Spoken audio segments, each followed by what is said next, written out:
Ja, vielen Dank für die ganzen Fragen, die wir erhalten haben. Es waren spannende auch dabei. Und wir haben jetzt einfach mal 4 herausgesucht und die wollen wir euch dann auch beantworten. Was waren zum Beispiel eine von den spannenden Fragen, die eingetroffen sind? Eine ganz häufige Frage war, was macht der Treuhänder? Was ist eine treuhändige Zahlungsabwicklung? Darunter können sich viele nicht wirklich was vorstellen. Da geht es genau genommen darum, dass eigentlich der Verkäufer ungern seine Wohnung hergibt, bevor er das Geld kriegt, aber der Käufer auch ungern das Geld hergibt, bevor er sicher ist, dass er die Wohnung kriegt.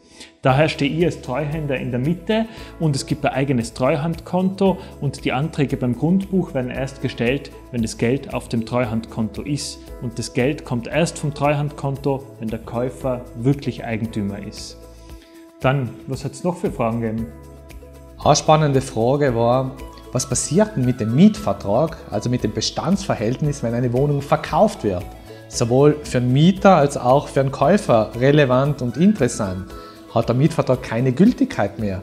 Das stimmt nicht. Wenn ich eine Immobilie kaufe und ein Mietvertrag, ein bestehender, vorliegt, dann gilt er auch weiterhin. Also ich kaufe und übernehme auch den Bestandsvertrag. Somit der Mieter bleibt drinnen bis zum Mietende und der Käufer übernimmt den Mieter mit der Immobilie.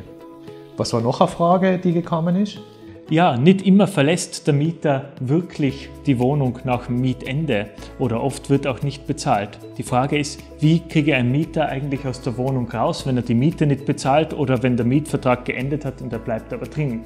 Ganz wichtig, ich darf nicht einfach die Schlösser austauschen und den Mieter aussperren. Na, das geht nicht. Ich muss den gesetzlichen Weg einhalten und der führt übers Gericht. Zuerst mit einer Mietzins- und Räumungsklage oder nur mit einer Räumungsklage und erst wenn das gerichtliche Verfahren abgeschlossen ist, kann ich dann die Schlösser austauschen und die Sachen vom Mieter rausschaffen und habe selber wieder meine Wohnung. Was gibt es noch? Eine Frage, die auch aufgetaucht ist, war jene, ja, wie lange ist denn ein Kaufangebot, wenn es unter Fertige gültig? Ich sage meinen Kunden immer, wir befristen das Kaufangebot. Eine Woche, es kann 14 Tage sein, normalerweise 14 Tage. Wieso machen wir das? Innerhalb der 14 Tage kann dann der Käufer oder Verkäufer das Kaufangebot annehmen. Wenn er es bis zum Ablauf der Deadline nicht macht, gut, dann ist das Kaufangebot nicht mehr gültig. Aber dann hat man in einer absehbarer Zeit zumindest eine Entscheidung. Genau. Es hat noch viele andere Fragen gegeben und die werden wir euch in den nächsten Tagen und Wochen da auf unserem YouTube-Kanal, auf unseren Facebook-Seiten und im Newsletter gerne beantworten. Also seid sicher, dass ihr auch den Newsletter bestellt und unseren Kanal abonniert.